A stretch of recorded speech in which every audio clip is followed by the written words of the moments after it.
way. I'll never forget this day.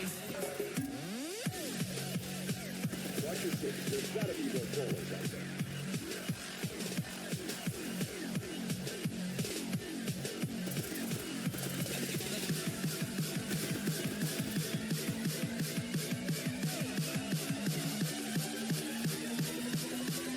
I'll never forget this day.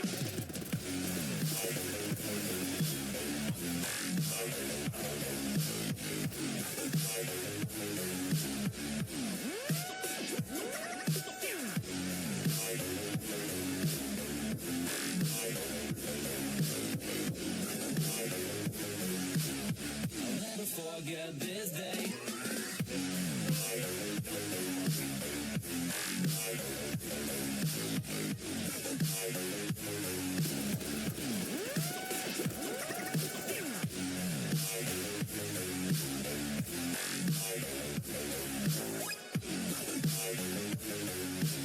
I'll never forget this day.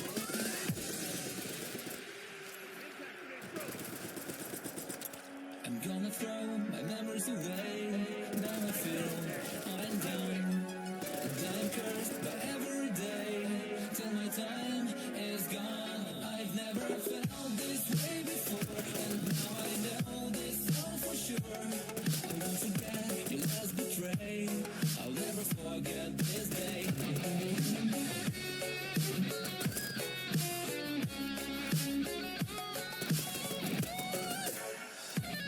I'll never forget this day. I'll never forget this day.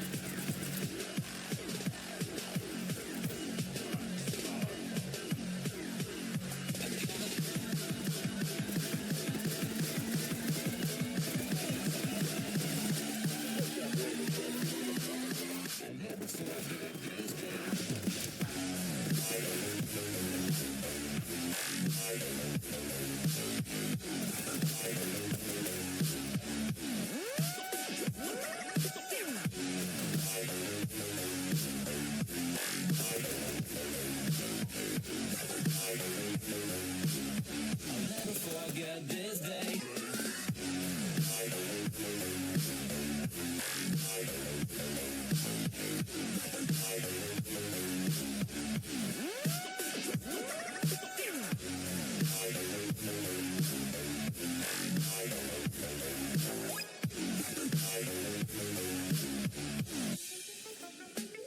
I'm gonna throw my memories away. Now I feel I'm done, and I'm cursed by every day till my time is gone. I've never felt this way before, and now I know this all for sure. I won't forget your last betray. I'll never forget this day.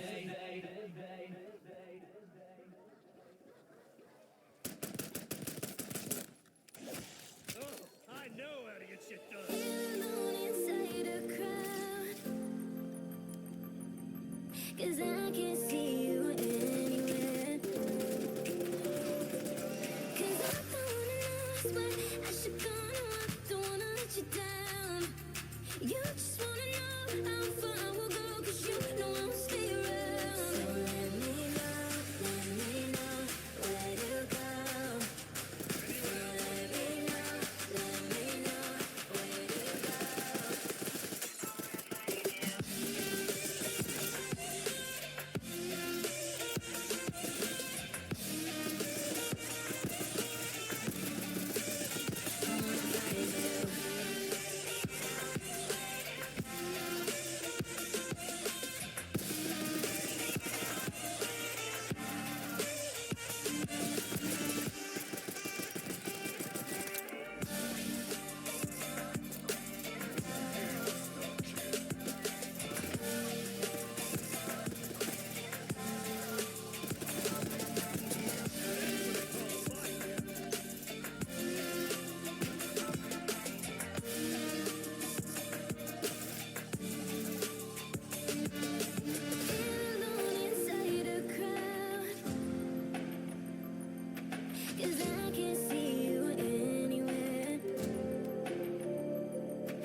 need to know what's on your mind.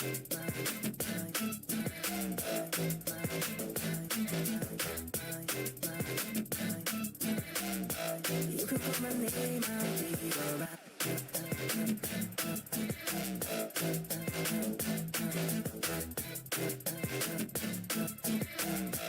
I just need to know what's on your mind. I just wanna dance all night. I just wanna dance all night. I just wanna dance all night. Dance all night. I gotta dance all night. I just wanna dance all night. I just wanna dance all night. I just wanna dance all night. Dance all night. I gotta dance all night. I just wanna dance all night. I just wanna dance all night. I just wanna dance all night. Dance all night. I gotta dance all night. I just wanna dance all night. I just wanna dance all night.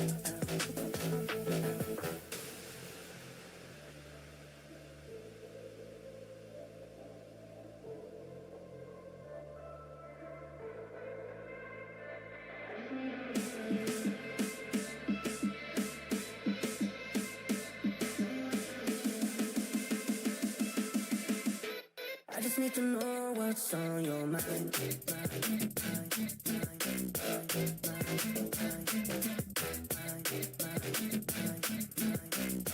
You can call my name, I'll be alright.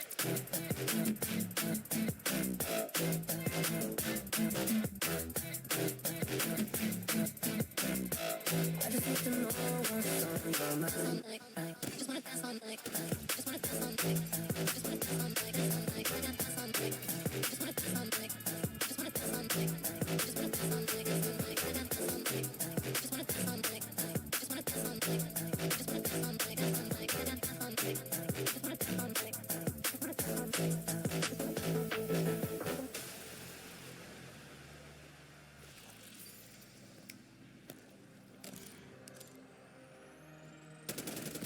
Rest easy. Or not. I don't give a shit.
such a paradise, standing up a mile high. Will you fall to give me strength? I can't see a reason to try to fight for meaning, but you give me reason to know I still have meaning. I can feel you reaching through all the hard resistance. I know that you're with me. You've always got me through this. I'm not gonna fall for gravity, 'cause you lift me up when I can't feel. I'm not gonna fall for gravity, 'cause the world will doubt, try to bring you down, but your love is real. I can see a reason to try to fight for meaning, but you give me reason to know I still have meaning. I'm not gonna fall for gravity, 'cause you lift me up when I can't feel. I'm not gonna fall for gravity.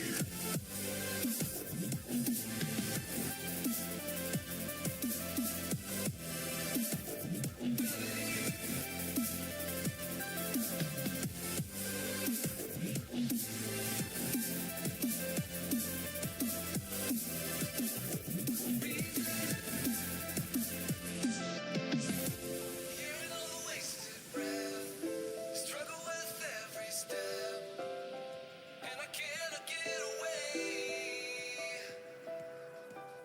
But you were such a paradise, standing up a mile high. Will you fall to give me strength?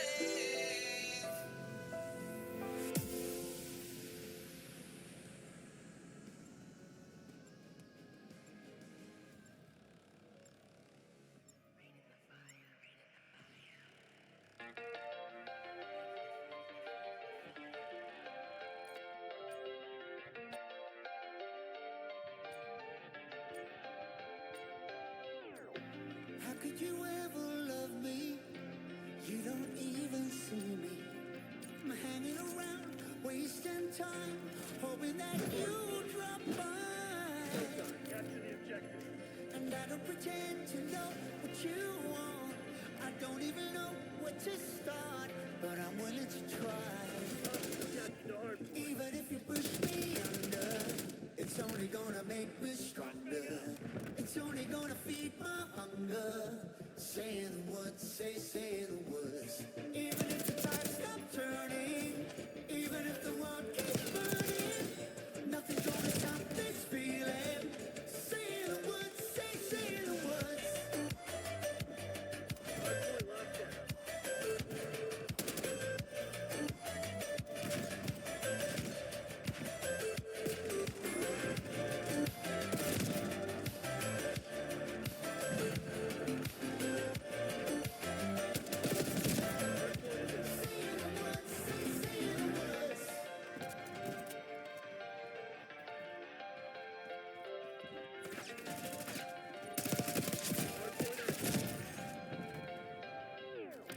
Watching the flames burn higher, setting my world on fire.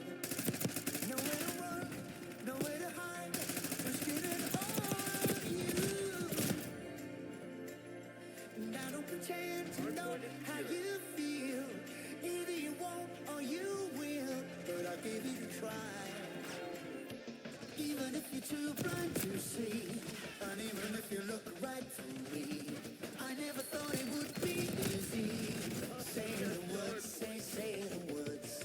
Even if the world stops breathing, and every beating heart stops beating, nothing's gonna stop this feeling. Just say the words, say the words.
out, but all I feel is hollow. I wanna make you work, but all I do is make you worse. The truth is a damn hard pill to swallow.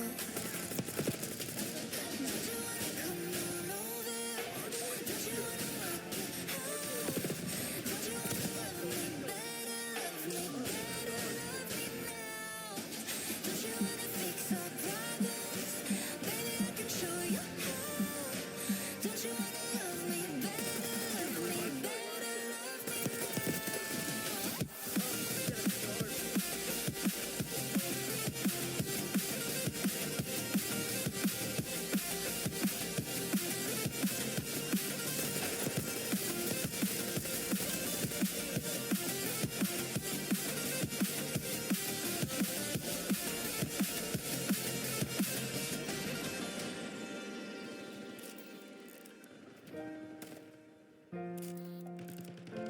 Activate scout pulse.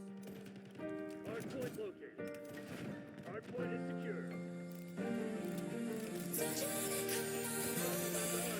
Don't you wanna work it out? Don't you wanna love me better, love me better, love me now? Don't you wanna fix our problems? Baby, I can show you how. Don't you wanna love me better, love me better, love me now?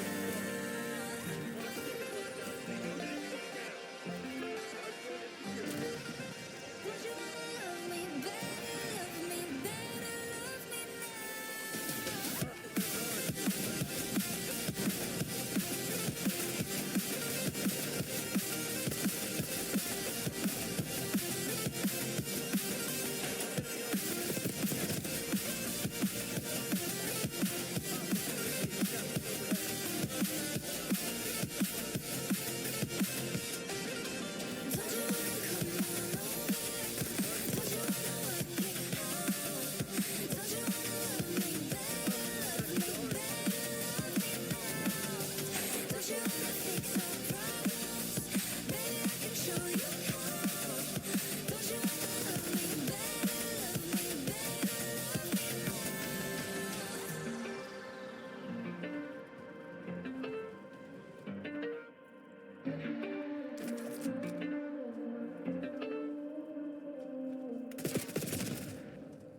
Kill confirmed. I like your taste in jewels and everything you ooze. Your tempo of your being, bleeding melody. No one can control that old time rock and roll. No rule of gravity. And hey, can I follow you back to your room? Watching you bloom in the light of the moon. Can I follow you back to your arms? Wash it all off in the river of your heart.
She burns the bridges in my head by lighting up a fire.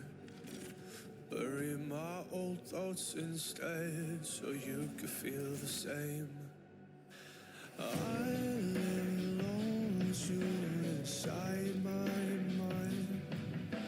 We would dance the night away to the morning light. Can I give you all of my love till we dance the night away?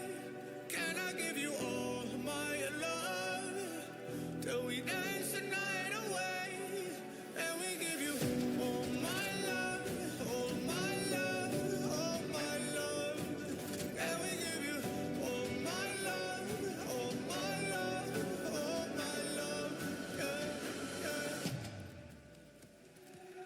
And we give you.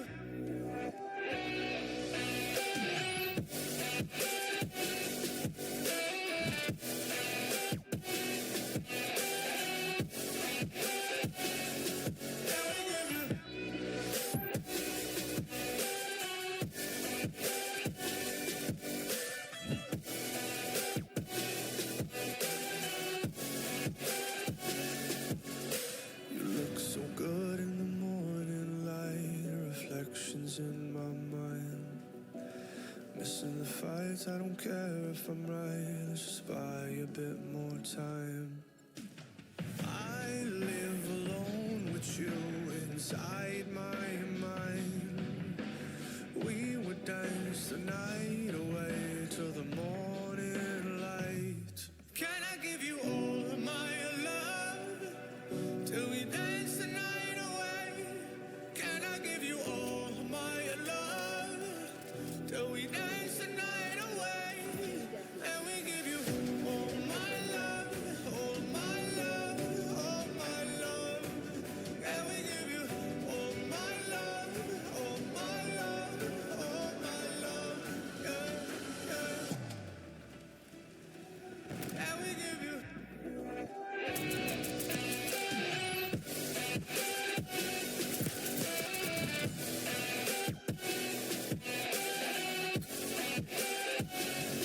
And we give you all my love, all my love, all my love.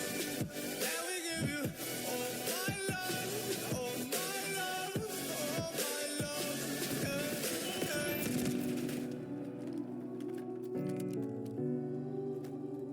RCXD maneuvering.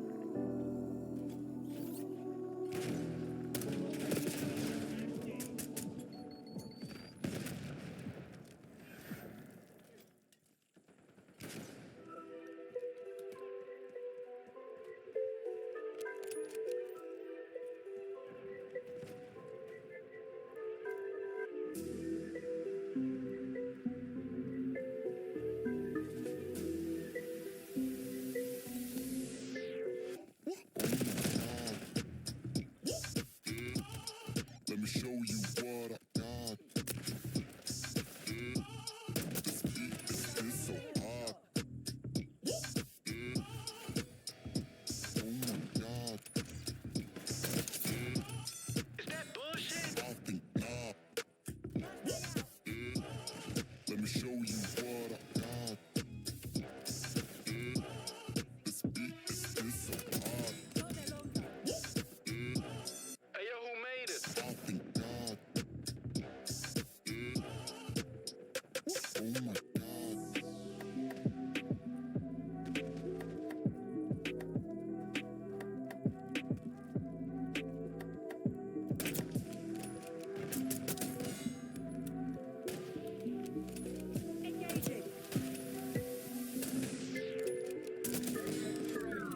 Oh, shit, man. Oh my God. Let me show you what I got. This beat is so hot. Oh my God. Is that bullshit? I think not. Let me show you what I got. This beat is so hot. Hey, yo, who made it? I think not.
died a horrible death, and for 33 years kind of showed us how to be a good person, how to be a good human being.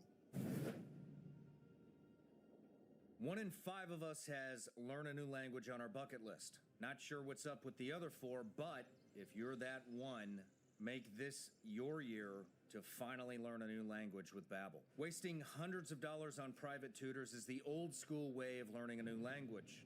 Babbel's 10-minute lessons are quick and handcrafted by over 200 language experts, ready to get you talking your new language in 3 weeks. Because talking is the key to really knowing any language. Many of you know I recently traveled to Austria for an interview. Babbel was perfect for learning basic phrases and words I needed to get around. Getting up to speed fast made my trip stress-free, and I'll be using Babbel's speech recognition technology to help perfect my pronunciation and accent for the next one. Here's a special limited time deal for our listeners. Right now, get up to 60% off Babbel subscriptions, but only for our listeners at babbel.com/SRS. Get up to 60% off babbel.com/SRS, spelled BABBEL.com/SRS. Rules and restrictions may apply. Visit babbel.com for terms and details. When I started podcasting, I had no idea how to run an online business or where to get started. I tried several different companies to get my web store up and running, and they were all confusing. Then I found Shopify. Now my online store runs smoother than ever. I love how easy Shopify is to set up. It's flexible, powerful, and helps me grow my business. Shopify is the perfect platform to start small and scale up. Upgrade your business and get the same checkout we use with Shopify. Sign up for your $1 per month trial at shopify.com/SRS. That's all lowercase. Go to shopify.com/SRS to upgrade your selling today. Shopify.com/SRS. Even though he's divine, he's fully human as well. And then he offers his life on the cross to the Father for all the sins we committed, and he buys us back from the devil. We were literally owned by the devil. So there's another reason we owe him, right? People don't like the word owe, but justice is real, and you can't have a world without justice. Justice is giving the other person what they're due. It's not a negative. If you say, I'm going to sell my car for $5,000, here's the $5,000, you get the car, justice has been served. Similarly, if I rob a bank and get caught and the penalty is 10 years in prison, I go do the 10 years in prison, justice is served. Mm-hmm.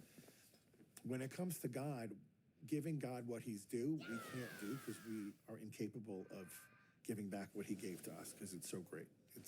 We're not capable. We're just not, we're creatures that can't do the level of love that he's given to us. And so religion, by definition, is the justice we give back to God. That's what we call religion. It's part of the justice virtue. Okay. And it's just giving back what he wants. And he was very clear how he wanted to be worshipped in the Old Testament. And then when Jesus created the new covenant at the Last Supper, he was very clear that this is how I want you to worship. Do this in memory of me. And we've been doing it ever since. Now, as I mentioned before you came up to do the interview to one of your staff, when God established in the Old Testament, he was very systematically clear about how he wanted to be worshipped.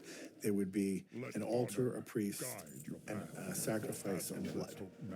And then they would take the blood and sprinkle it on the altar. They would take the blood and sprinkle it on the people. And this was the way he said we're going to do worship.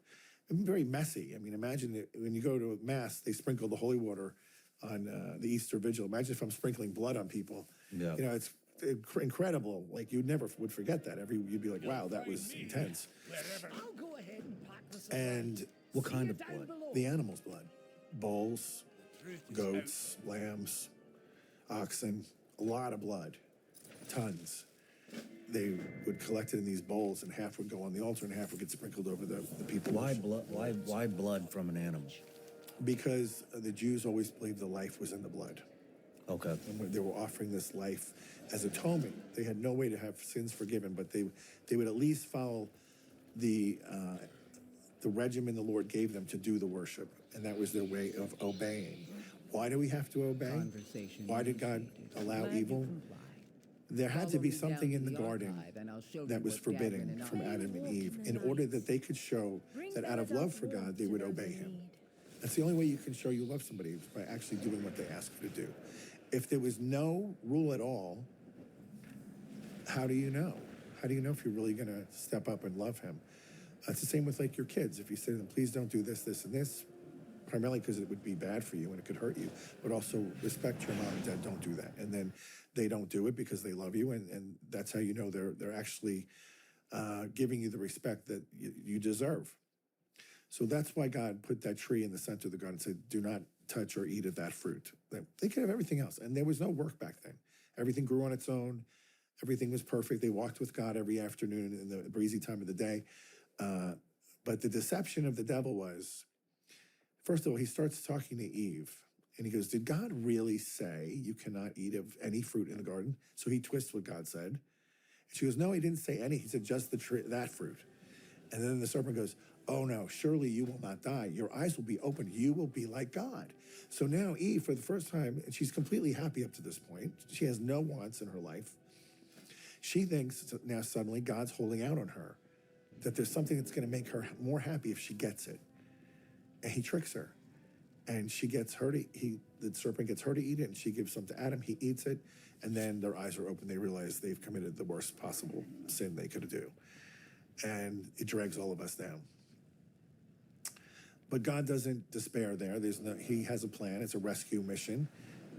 You'd be familiar with rescue missions. This was the greatest rescue mission of all time, when Jesus is going to come into the world, and he's going to take down the devil on a different kind of tree, on a cross.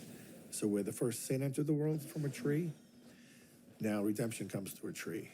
Where Eve fell, the Blessed Mother brings forth the new plan by saying yes to God and allowing Everything the has a second person price. Trinity to become incarnate in her womb. And so you can see the parallels of like these first Stay the parents course. and now this new, Time's the new of the Adam and the new Eve essence. is marrying Jesus. Our flight has much to offer. Thank you. Just a little bit ago, you had mentioned we were talking about the middleman, and you had mentioned without the How can I priest, there help? is no Eucharist and Please there be is no careful, confession. Yeah. So, Have you had from what anything I've you need to learned, know? we've already Maybe I been have a forgiven, breakthrough. and that was part of Jesus on the cross. We've Yeah. all been forgiven, and so can I not ask for forgiveness in my own home? You can. What is the difference? Will you actually know you've been forgiven? Hey there. Have a good one. That's the difference. And we are set free through baptism from being under the domain of Satan. He's like a lawyer. He's a legalist, and he knows where his boundaries extend and where they stop.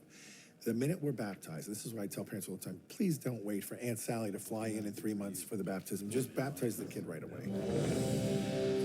Because that restores that person back to God and out from under Satan's foot, literally stepping on the person's neck. And they have them by chains. And legally, they own the person until that kid's baptized or the adult. Once you're baptized, we're completely set free, as you mentioned, until we sin again. And then if we commit another mortal sin, we go right back under the domain of Satan, and we're trapped until we get forgiven, which we know if you go to a priest and the priest absolves you, that has taken place and you're now set free again. And any demons that are attached to you are broken off you, and you can feel the heaviness lift. The church also states that you can have perfect contrition for your sins, which would also bring forth an absolution of your sin. But to have perfect contrition means you have no attachment to sin anymore. Very difficult to do, very difficult to measure. And so I'm always like, it's not that hard, just go to confession. In my church, it's always anonymous. I'm in one room, you're in another, there's a screen between us, I can't see you, I can hear you, but I don't know who you are. So it really is more like God's doing it through his priest. The other reason that the church says we need to do this is because when we sin, it's not just against God, it's against humanity, as witnessed by Adam and Eve, who dragged us all into this with them. So through the priest, we're actually getting absolved by God, but also there's coming an absolution of sorts, you could say, or a forgiveness that's also coming from humanity in the person of the priest. Okay. You know, in the first centuries, after the churches started being built, confessions were public. They were You had to public. go stand on the steps of the church and confess your sins to the priest in front of the whole community. And then he absolves you. I mean, a lot harder, clearly. Wow. And just think about that. There's people that say, I'm just not going to confession Yeah. because I don't want the people knowing I did this. You Yeah. know? But so it's not, it really isn't as bad as people make it out to be. It's a simple thing. It's for your own benefit. And I, as the beneficiary of this sacrament as well, I was away 22 years. And when I went to that confession, he absolved me of 22 years of really deep-seated, horrible, salty sins. I felt like a new person. Like, I can't even describe how much you're just like, wow, like that's a real thing. It's not just a formula with the matter and form. Like, I am new. And a lot of people you see out there, including in the media, when you have mortal sin on your soul, it's literally a blockage to God's grace. And you can't really see truth for what it is. And this is, I believe, why there's such an attack on truth right now. Is because I think a lot of these people believe what they're saying, but it's so twisted and distorted that a lot of us just live and go, how can you think you can assign your own gender? Yeah. Like, it doesn't even make sense. Yeah. But they really, when you listen to them, I think they really believe it. And that's like when Paul's speaking to the Galatians. This is what my opinion is. And he says, oh, stupid Galatians, who has bewitched you? What has happened to you? Like, I feel like we could say that about America right now. Oh, stupid Americans, who's bewitched you? What's going on here? Yeah. Like, wake up. Yeah. I'm with you on that. I am 100% with you. When we're talking about Adam and Eve and the forbidden fruit, let me give you some more context. I have found a tremendous amount of healing from psychedelics, and very controversial subject within Christianity, Catholicism, probably anybody who has some type of a religious background. And I have really good friends of mine that advise against it. I have really good friends of mine that are 100% in on it. I've had nothing bad come to me from it. Praise God. I quit drinking 100% clean from alcohol for over 2.5 years now, going untreated, and a whole slew of other things. But I'm interested. I've heard that the forbidden fruit may have been psychedelics. Is there any validity to that? Never heard that, and there's no mention anywhere of what the fruit was. So Okay. that's somebody's conjecture and idea.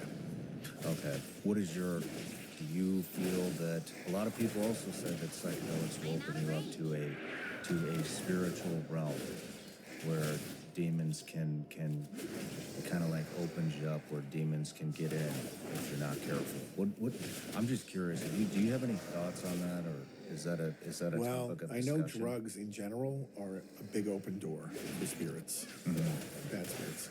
One of my worst cases of possession was a Catholic guy, young guy, maybe 25-ish. And up in Nashville, he's out drinking, the bars are closing, and he says to his buddies, let's go get some drugs. And the guy goes, oh, I know a place. So they go to this house in a neighborhood at like 2 in the morning. Think about this. You're knocking on somebody's door at 2 in the morning. Like, you got to be thinking, this is a little crazy. Who does that? And they open the door, they come in, and it's lit by candle, and there's upside-down crucifixes and pentagrams around on the walls.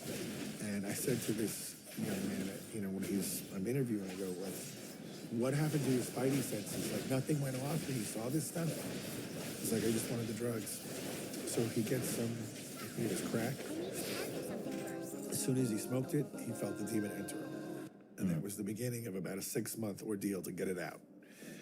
And he knows it happened from the drug, because the drug probably had a curse on it Interesting. to attach demons to it. So if you're buying well, I would have said years ago, if you're buying stuff off the street, you don't know what you're getting, truly, both in the natural and supernatural. But I would add today, some of these pharmaceutical stuff, same thing. Yeah. You don't know what you're getting. I mean, I don't know though. Is it, I mean, is it really considered a drug? I mean, because America's put that stipulation on it, or is it a medicine that comes from nature? And so if it is a medicine that comes from nature that people are finding healing from, Yeah. I don't understand. It is from God. Correct? I mean, there's no additives, there's no chemicals, there's none of that that's being injected in it. It is simply, I believe it was the Reagan administration? I think it was the Reagan administration, maybe that kind of, maybe Nixon. I'm off on this, but a president basically, there was, because of the hippie movement and the abuse. It was Reagan.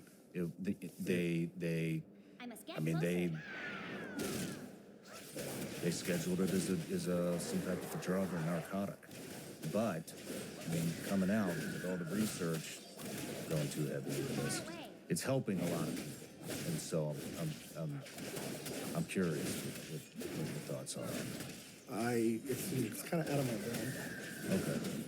I'm not an expert on drug use. I do have a priest in the diocese who wrote his dissertation on marijuana, so he might be a better one to talk about that. But I think in general, the fear is that if particularly the youth who they don't have a lot of restrictions in their thinking yet, the danger is, are they just going to go in too quick and too hard and damage themselves? If you're a 40-year-old man who is using this under a self-imposed set of guidelines, and you're monitoring what you're doing and you're careful, completely different than a kid just taking a bunch of pills and hoping something good happens. Hello. Makes sense. All right, well, let's get into your story now. Okay. Now that I got at least a couple of my random questions answered. But before we do, everybody gets a gift. I got the gift. Thank you. That was the other gift. The other gift. What do we have here? Those are Vigilance League gummy bears made in the U.S. There's nothing weird in them. It's just candy. Candy. Yeah. Okay. And then, thank you. You're welcome. And then, downstairs you had asked, we were talking about rosaries, and I told you I still have mine. So I have a really good friend. His name's Dom Razzo, and he's a former SEAL Team 6 guy, and has been a good friend to me and a spiritual mentor of mine, and a very devout Catholic. And so I bring this with me everywhere I go. Good. To protect me. And Good. and every time, and then I give them away, and then I have to call Dom and tell him send me another one. But this is a Warrior's Rosary, Okay. and I would love for you to have Thank that. you. Thank you, buddy. You're welcome. Now, I gave you a rosary today. You did. So you have one back. Like mine, the one I gave you is from this place called Medjugorje in Bosnia Herzegovina. And that rosary was in the room during the apparition of Our Lady to one of the visionaries. And at the end of the apparition, she blessed all of the sacramentals in the room. So the rosary that I gave for you and your wife have both been blessed, not just by me with the priestly blessing, but by the Mother of God herself. Bless those rosaries. Don't give those away. I won't. Thank you very much. I'll carry that with me everywhere. Good. Thank you. All right, Father. So let's get to your life story. Where did you grow up? Long Island, New York, Williston Park. It's about 18 miles east of Manhattan. Brothers, sisters? I'm the oldest of four. Then 2 years after me is my sister, and then 2 years after her is my middle brother, Jimmy, and then my little brother, Brian, was almost 10 years after me. Did you grow up in a devout Catholic family? Yes.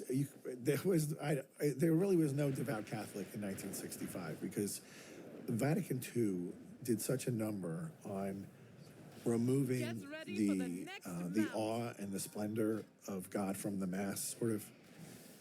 And I don't know they did it on purpose, but it definitely was a byproduct where there's a lot of felt and a lot of Jesus loves me, and really no firm catechesis in what actually is our role as Catholics, as Christians, baptized, and what does God want from us, and what does He expect from us, and it was just love God and do whatever you want. It was kind of the message.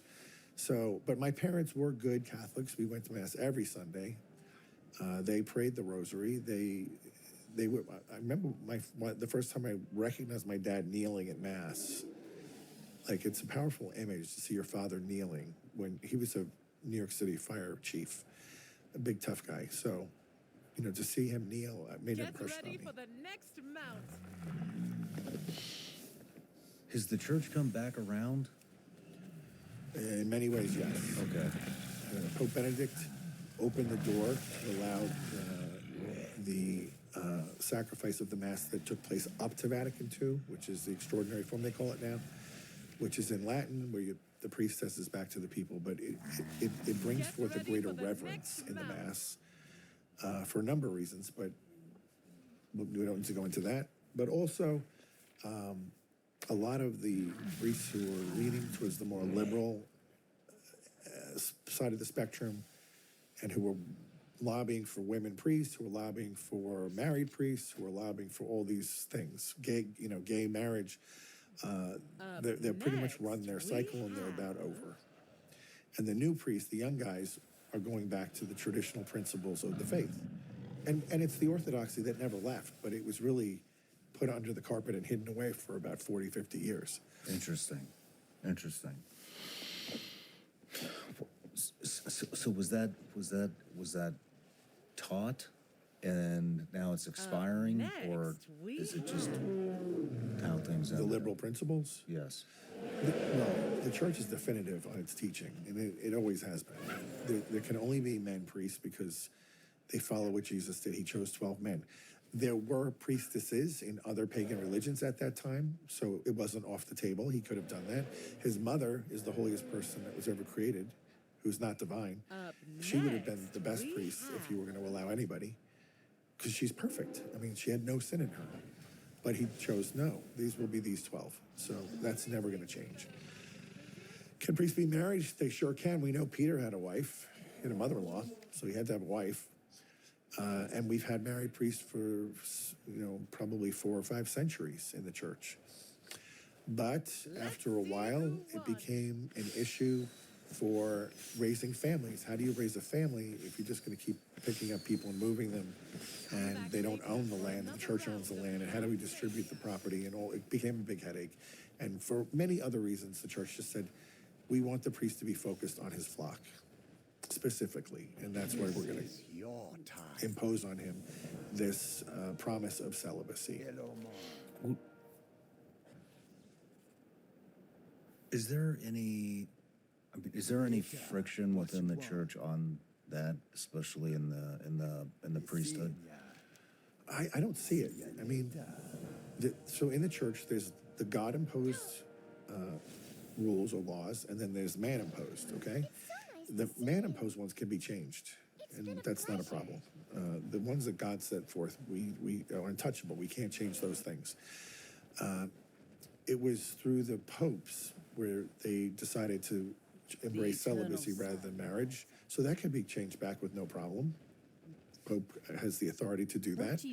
And in fact, when we have other priests coming in from other religions, there's a guy named Dwight Longnecker. Father Longnecker was, I think, Episcopalian, and he had a family, but he realized, I want to be part of the Catholic faith. I think this is where the truth resides the most. When we took him into the church, the Vatican, the Holy See, declared that he would be ordained a priest even though he already has a wife and kids, and he'd have to make special provisions to provide for them, but that's fine. Because Peter, we have examples throughout history where it happened. So that can be changed, but you can't change the things that God set forth that cannot be changed. Okay. Makes sense. Like the fasting before Mass. It used to be Vatican II, from midnight till you went to Mass, no food, just water. And then the church said, there's people passing out in Masses. a lot. Maybe we should make a 1 hour fast before, and now that's what it is. Okay. Because that was a man-made thing. Gotcha. Back to childhood. Yeah. What kind of stuff were you into as a kid? Because I was the firstborn and didn't know anything, I was pretty naive about everything. Rode my bike, played kickball, baseball, I swam on the swim team, played football when I pee-wee football then in high school. Mostly just sports, and we went outside all day. When it was summer, you just left for the whole day, you came back for dinner. And you prayed with all the kids on your block. It was just different. It was completely different than it is now. Were you interested in Catholicism as a child, or was it more of a chore? It was never a chore. I went to church with my family, and we could actually walk to church. We were that close to the church, a few blocks. But as fate would have it, I was molested by a priest when I was 11, and that changed my trajectory for a long time. I just said, I'm never going back to that place, to a church, and I kind of stuck to it. And I kept it hidden until I was in college, and then I told my parents what had happened, and then it started to make sense because I changed dramatically, as you can imagine your personality would when it's soul-crushing to be sexually abused by anybody, but when it's a representative of God's church, it just spins way out of control. The devil comes right in and starts telling you God hates you, he never cared about you, your parents hate you. It was every possible lie, and you don't know what to believe. So I kind of spun out of control. I'm pretty headstrong and have a strong will, and I just decided no one's going to hurt me like that again. Joined the football team, lifted a ton of weights for a long time to become as big as I could, and then thinking that would be, I'll be strong enough where I can defend. And once you become a man, you kind of don't have to worry about those sort of things. But can we rewind? Yeah. How did that happen? This priest claimed he was, kind of doing spiritual retreats for middle school guys. And with 3 of us, he took on a retreat overnight. We get there, he's got beer. And, we weren't even into beer. It's like we're at an age where it's like, what are you doing? And that night he sexually assaulted me. But I woke up to him on top of me, and, it was not pleasant. And you held that in all the way until college? Yeah. So. Did you have to continue to go to that same church? No, I didn't go. I never went. I stopped. And I would just tell my parents, I'm walking to church, I'm going to this mass, bye. And then I would go hang out at the parking lot or the playground. And I did this, I went to Catholic education my whole life, grammar school, high school, college was even Catholic, but I did not go to church. I didn't participate in any of the sacraments.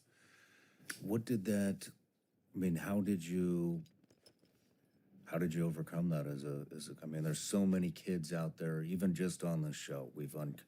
I would say 50% of the guests or more have been through some type of sexual trauma as a child. And so for all the kids that are listening or who are going to go through that, who are going through it, who have been through it, how did you get over that? I'm not the best example because what I did is not the right way to go. I just shut down God and his church. I kind of went my own way. I rebelled. I became a really bad kid. My parents didn't know what was going on, but they knew something is wrong. But back then, nobody even dreamed this was a possibility. We're talking the 70s. So they just kept grounding me because I was always out partying and drinking and having fun with the crazy kids. And, college was my ticket out of there, where I just get away from this whole thing. But that's where I finally went into it and realized this has to be dealt with. You can't just go through life like this. And I kind of just looked at it objectively, like, I guess bad things happen to people who don't deserve them. It happens all the time. I guess I'm a victim of that, but I'm not going to let that, be the guiding force in my life. Like, it's an event, but it doesn't have to be the force that's going to shape and mold you. So, like, live your life already. But I was living my life without God, and that's the first mistake. Don't throw God out when something bad happens. It's not his fault. You can't blame God for his cheap labor.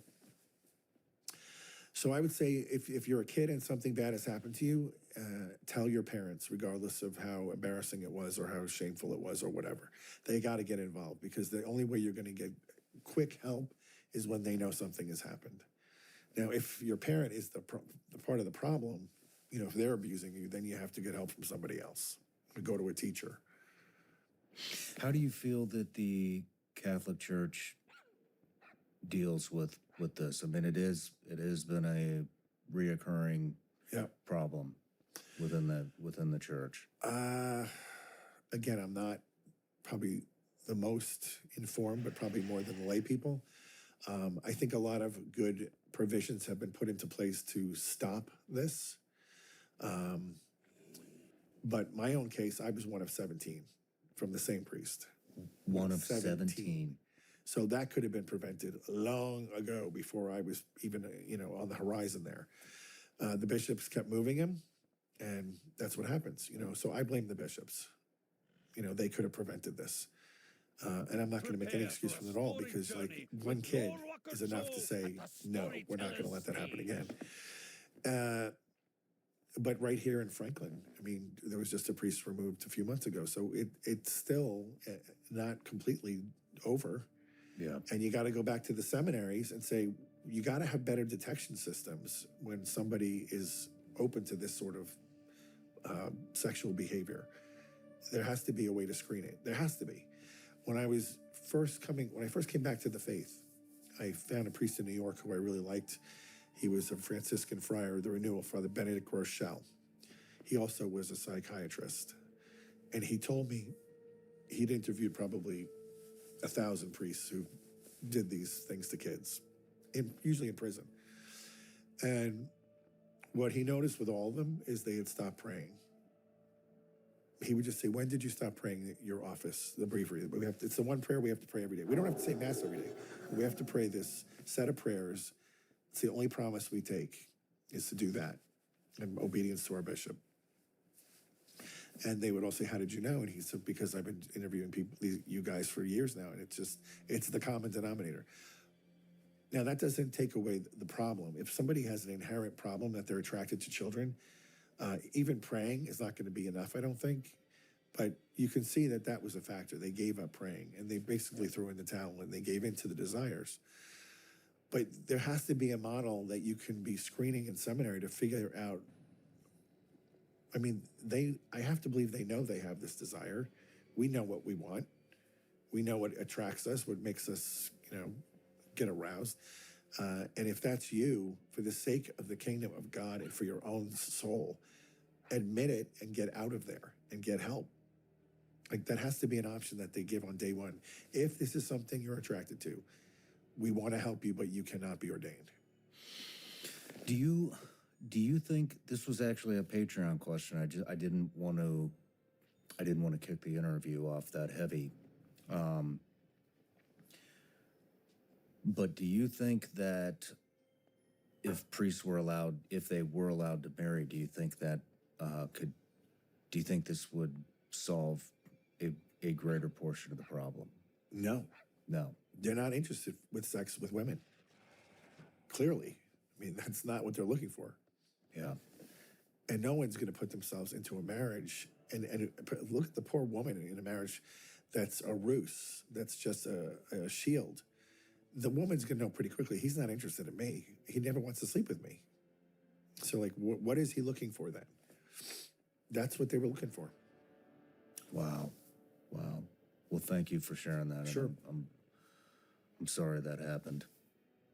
It's kind of an interesting path, because when I finally did get the full healing from this thing, and that came when I got into religious life, and the Lord uses me to bring healing to others. When I first heard God calling me to be a priest, my first reaction was, why would you ask me to do that? Where were you when you heard this? Well, the first time somebody said, I think you're a vocation to be a priest, I was in Medjugorje. I just done my 22-year confession with a priest. And he absolved me and I felt amazing. And then he says, I think you have a vocation to be a priest. And I was like, what? Did you not just listen to that confession? Clearly, I'm not called to be a priest. You know, it was a wild days at Wall Street. And he's like, no, all things are possible with God. But I was just like, no, the priest is a little bit Looney Tunes. And then but when I started, like I came back to New York City, I had to get my life in order because, you know, the conversion's one thing, but now you have to implement it. Part of that was I had to get rid of the bad influences in my life. I had a lot of bad friends who were not good influences, you know, big with the cocaine, big with the partying. I had to go. And I joined the Wall Street Young Catholics Association to make new friends with guys that were trying to live virtuous lives. Big 180, just by putting the right people around you. And just, they lift you up. So hold on. So how crazy did it get on Wall Street with you? The life is crazy. I'm just going to leave it at that because I don't want to scandalize the faithful. But, you know, you're living in the biggest city in the world with everything available and you're making a ton of money, you can fill in the blanks. And then I started working for a public relations firm where I was working with both New York corporations, big ones, Citicorp, Chase, Pfizer, but also the celebrity route. So Jennifer Lopez was a client, Tommy Hilfiger, Rolling Stone magazine's photographer Mark Seliger, and he was introducing me to people like Brad Pitt and Jerry Seinfeld at his parties. And there's just, you know, there's no end to the craziness that goes on in a lot of these circles, okay? I'm not saying any of these people are doing that, but the lifestyle is there, if you want. So, yeah, I had to make big decisions on weeding all that stuff out and just working towards a virtuous life, which would bring forth the peace that I was really looking for. It's just peace. A peace where I just felt good about my life and I wasn't always anxious or angry or just full of all these negative emotions. So here I am. The Lord, when he asked me, he said, listen, I'm going to use you to bring healing and reparation to people who've been hurt. I was like, oh, well, that's, all right, that's kind of an interesting twist. Now, today, looking back, I could say, well, that should be every priest. It shouldn't just be a special case, you know, because you got abused. But he was going into that deeper for the abuse victims, too. And I would find myself in the most ridiculous positions. I speaking at a prison to, 500 murderers and rapists who, by the way, probably 80% of them were sexually abused as kids, and they went into drugs, and then they went into getting the money for those drugs and got involved in all sorts of bad things, where I'm preaching to them my story and telling them that God has a plan for their life too. And I'm watching these big, huge skinhead murderers, and there's just tears coming down because they've never heard this. No one's ever told them that one, God loves them, that two, he has a plan to rescue them and get them free again, and that he's never stopped loving them. They've never heard this. Whoa, okay. So this is going on for quite a bit of time. I'm now older, sitting in the chopping one day praying, and the Lord says to me, can I ask you a question? And I'm like, okay, but you've never asked me if you want to ask me a question before. What is this about? And if you want to ask a question, just ask it. Because I want you to remember this. I don't want you to ever forget it. So if I could take you back to being 10 years old before you were abused and let you live your life going forward that way, knowing what you know now, and knowing that I've healed you completely, and knowing how much I've used you already to help people, you're not even ordained, would you change your life? And I had to think about it, and I was like, no, I'm good. Because I don't have any of the baggage, I don't have any of the pain, but I'm seeing how you're using me to help other people. And if this is just the tip of the iceberg, then let's go forward. But it was such an amazing moment where you realize he really can bring goodness out of anything. I am out of range. If you let him. If you're willing to be healed and do the work and go forward. Is this when God asked you that question, how did it, was it in your head? Yeah, I can hear his voice in my mind. He spoke to me once outside my head, but that only happened once in my life. What was that like? I had been, so I got back to New York City after this conversion, and this priest became my spiritual director. And he said, I want you to start praying every day if the Lord wants you to do something different with your life. So every day I would just pray, Lord, if you want me to do something different in my life, please tell me, and I'm open to it. And this went on for 18 months. And so finally, on November 5th of 2000, I just went up to receive communion. It was early in the morning. There's really no people around me. And I sat down on my pew, and I heard a voice audibly say, come follow me. And I turned around, there's nobody there. And I was like, oh, it's you.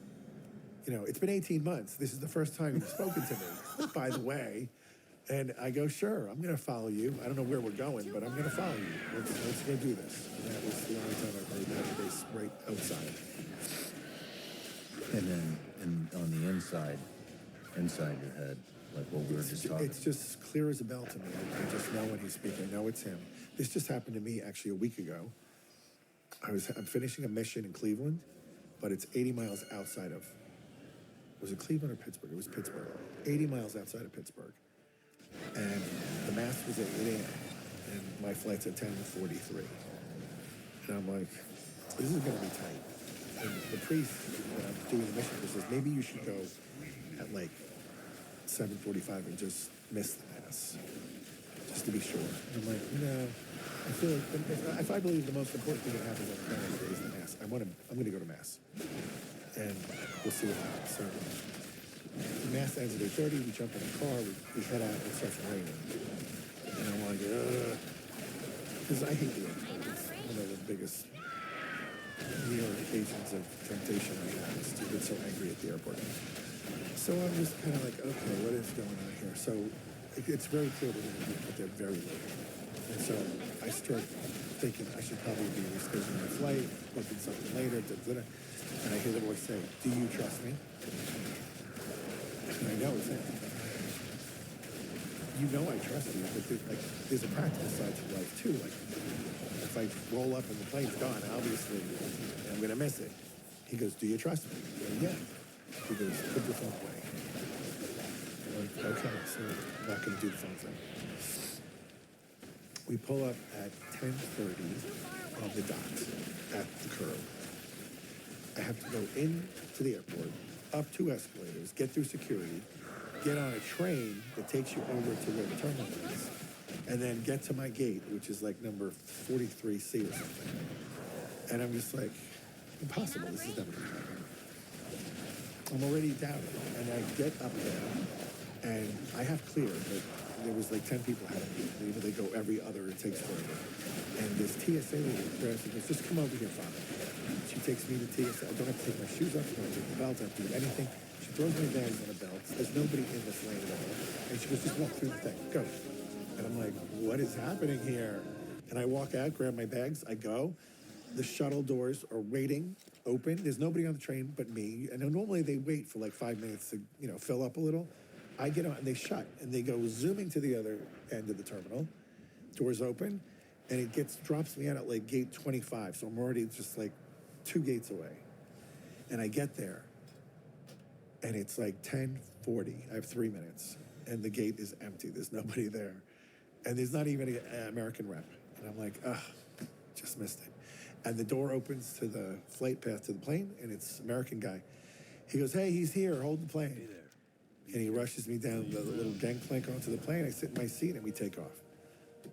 10 minutes from the curb to the gate, through security, with a train. Impossible. Wow. Impossible. Wow. Yeah.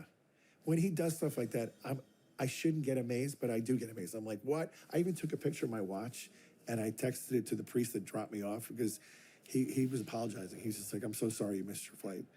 And I had a picture of me inside the plane. I'm like, I'm on the plane.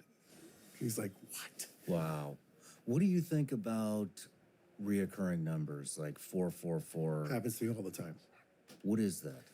I don't know for sure, but for me, when I see a triple, it's always Trinity. So I just do a glory be every time I see the